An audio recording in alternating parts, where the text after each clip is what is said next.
ever vigilant, even in his sleep. Quite vampire-like, in fact. Are you absolutely certain they don't administer a few of our genes during the trial of the grasses?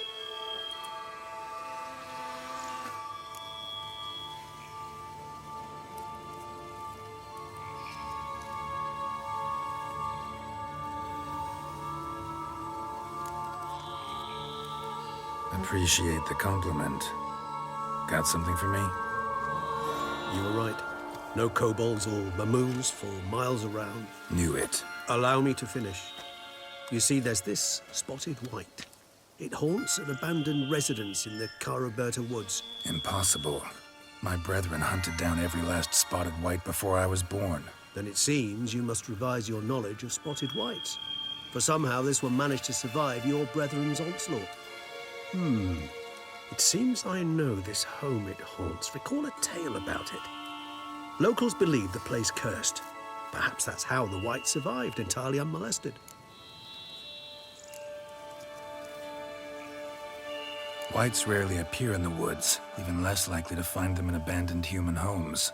They inhabit remote wildernesses, old abandoned cemeteries. What's your point? This might not be a spotted white after all. Your little helper might have made a mistake. I sincerely doubt it. Ravens are devilishly intelligent creatures, and they've highly developed observational skills. What exactly did they observe? The area around the estate, it's covered in spoons. Spoons? Spare me the skeptical smile. I'm but the bearer of this news. Or perhaps this spotted white is a hoarder, or the spoons are somehow related to the curse.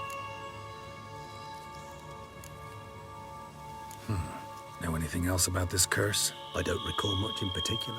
Really don't attach much importance to such things. It was mentioned to me as an anecdote, no more. Come on, search your memory. Something, anything could be important. I believe it had a relation to hunger, or, perhaps greed, rapacity. Someone was punished for something... Textbook definition of a curse, pretty much. Sorry, Geralt, I try not to clutter my mind with the details of every far-fetched tale I happen to hear. What are your thoughts? A specimen of a species thought long extinct, and a curse in one place. That a coincidence, or are they related? Ah, professional curiosity. Personally, I've nothing against you delving into this dilemma, but please remember we need the white's saliva. Nothing beyond that. Let's do this. Start making your decoction while I go get some saliva from that white. Uses it in its brews. Do you imagine the white will simply sell you some? Worst case scenario, I'll bring you its salivary glands. They ought to do as well. For a moment there, I imagined you asking the white to spit into a vial. Quite amusing as a thought, but the salivary glands will do fine indeed. So, see you later. Yes, till later. I shall start by perusing some tomes. Tomes? Thought you were gonna make this decoction. We require one last ingredient. Alas, obtaining it could prove a trifle toilsome.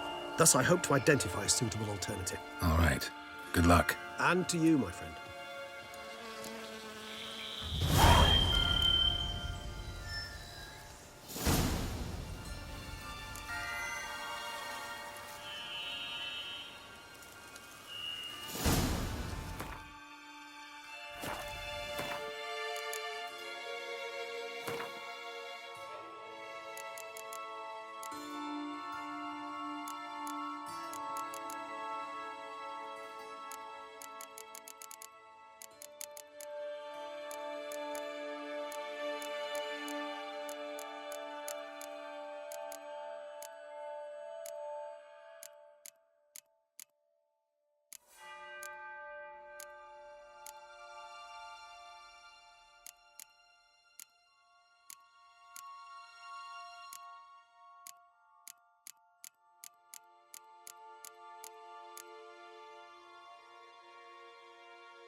Oh! Apologize, old diddler.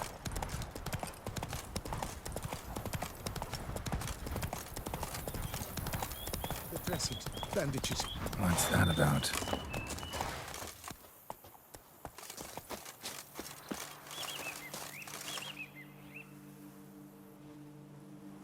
The dressings, bandages. Where did I put them? Forget it. Bandages won't do him any good. What? Oh, but he breathed still a moment ago. Breathed his last then. Bled to death.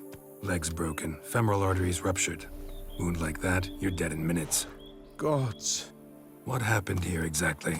I was rolling through, fully loaded, when I heard screams. This one crawled towards the road, then drooped to the ground, lost consciousness. I jumped down to help him, dress his wounds. Then you appeared.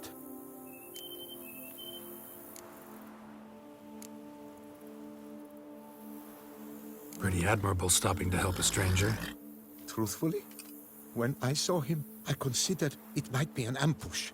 The thought entered my mind, I near decided to crack the whip. But to abandon a man in need, it's simply not the decent thing to do. Decent enough in many other places, believe me. Before you go on, clean your hands thoroughly and burn your shirt. Might also want to rub some time on your body to be sure. Smell of blood might attract ghouls otherwise. Who might you be, precisely? A witcher. Oh. Do you expect some beast might have killed him? See what we have here. Legs broken, but cause of death's the wound. Small but deep, edges unfrayed. Either a thrust weapon or a thick claw. Maybe a wyvern's. Tough to say, and... breastplate's unusual. Dented. It's got a patina. An antiquity, I believe. I deal in these things, so... what's puzzling is, why did he done it? Not likely to learn that from him. Now to figure out where he came from. From that house, I'm assuming, but need to investigate. Got some work to do. So long. Wait, I will come with you.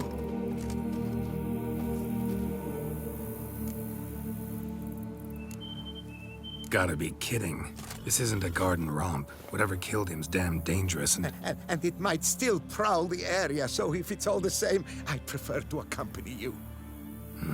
So be it. But stay close, keep it down, and don't touch a thing.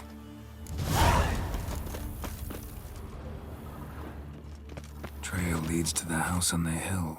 Which stands silent as a grave.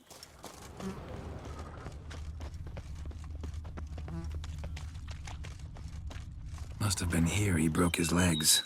Fell while climbing over the wall. Trying to leave the property probably, after he didn't manage to open the gates locked from the inside. Clearly been jostled though. Something tried to get out. The very thought sent...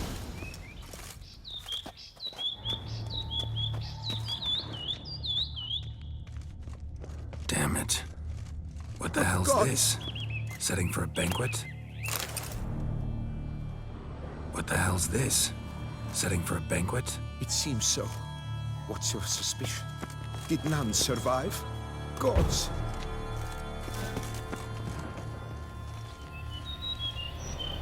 Servant. Stabbed to death. Over a dozen blows with a sharp object. Some post-mortem. I cannot believe this is the work of a man.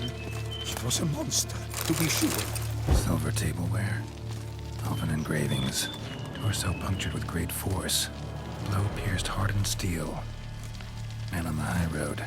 Breastplate was identical. Throats massacred. One mighty blow. Shield along sides old and dented. Sword ceremonial. And Shay handiwork clearly.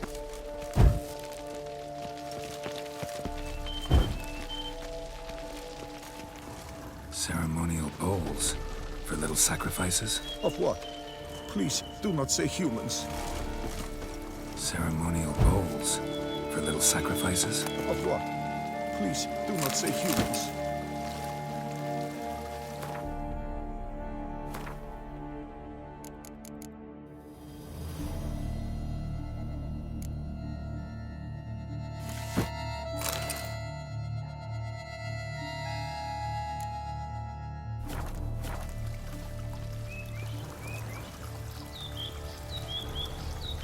Something dark happened. Marks.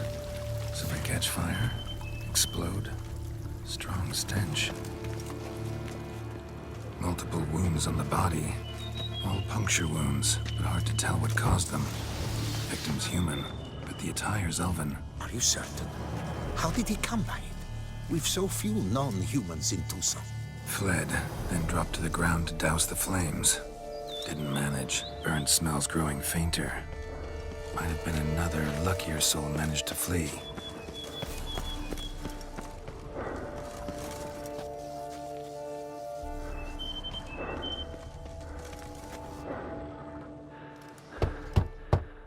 Perhaps there's no one inside after... I know you're in there. Breathing's loud and clear. Open up. We mean you no harm.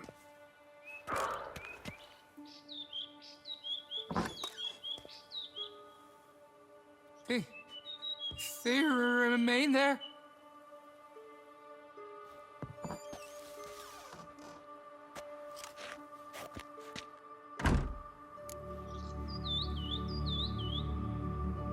Listen, I'm a witcher. I'm here to help you. But if that's gonna happen, you gotta answer some questions first.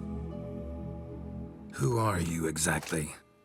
Durant Faucher Plamondon de Safaran, Lord of these lands, and Chairman of the Society of Friends of the History of Tucson. We meet here annually to mark the anniversary of the Elfin Homage. But something like this, why, it's a first. You mentioned them. Who do you mean? Those, I don't know what they were, spirits. It all occurred of a sudden. We were staging a scene, the death of paying homage. There was a flash of light that blinded me completely. I heard cries, though saw nothing. Then felt my own robes were in flames. I broke and ran, threw off my doublet, leapt in here and shut and locked the door behind me. They pounded on the door. I thought they would get through. I thought I was done for, but in the end, it grew calm. So while reenacting a scene from the past, somehow, unintentionally, you summoned a specter, a Korgorath, or a tube, maybe. What? What now? Best thing? You gotta do it again, of course. Are you mad? Would you have this thing kill us? No, don't want it to kill anyone. Precisely why I gotta do my job. Summon it again, whatever it is, and tend to it once and for all. Durand, think I can reenact the pledge? The giving of homage, alone? It was a great, momentous event. The surrender of Tucson's last elfin king. You will need at least 3 individuals.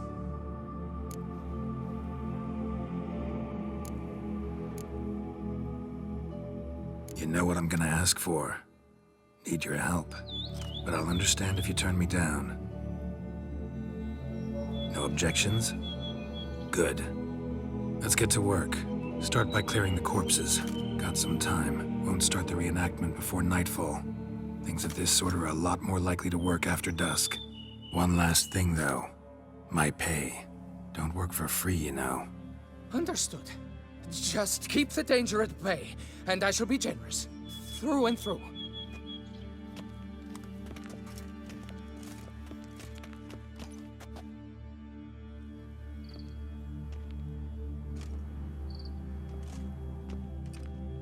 I will stand, or rather, sit in for King Ludovic upon the elfin throne, while you, Witcher, will play the Enche ruler. We must don the costumes. All must be just right.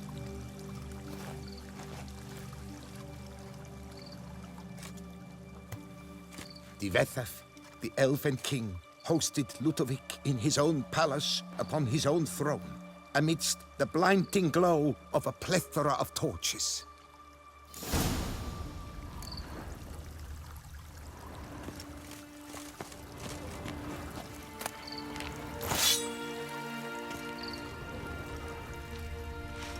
Tivetha, the Elven King, hosted Ludovic in his own palace upon his own throne, amidst the blinding glow of a plethora of torches.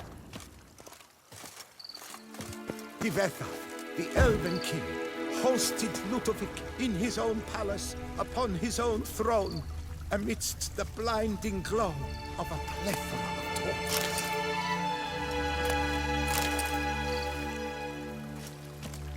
Don't interrupt.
Tivetha laid at Ludovic's feet a loaf of binnen and elfin bread, thus granting humans rule over seed-yielding lands.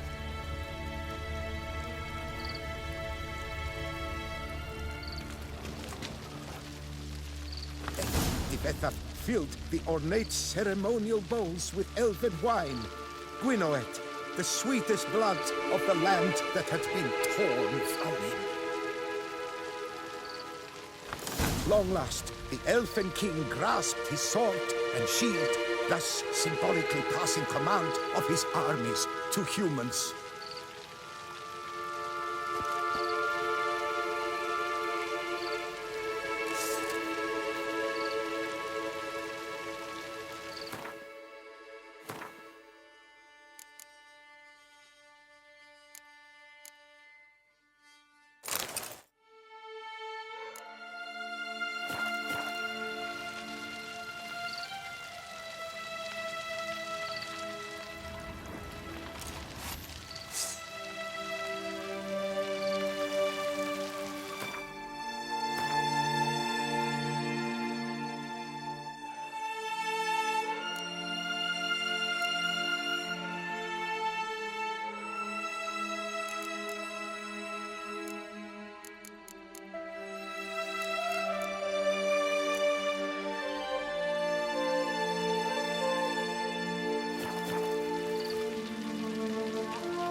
Elven king, erect in his pride, drew his blade and dropped to his knees. Thus Ludovic then spake.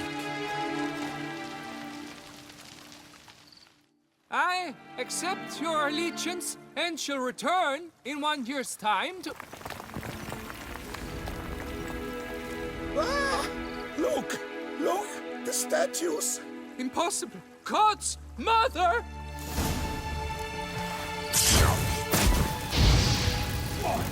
Too late to surrender.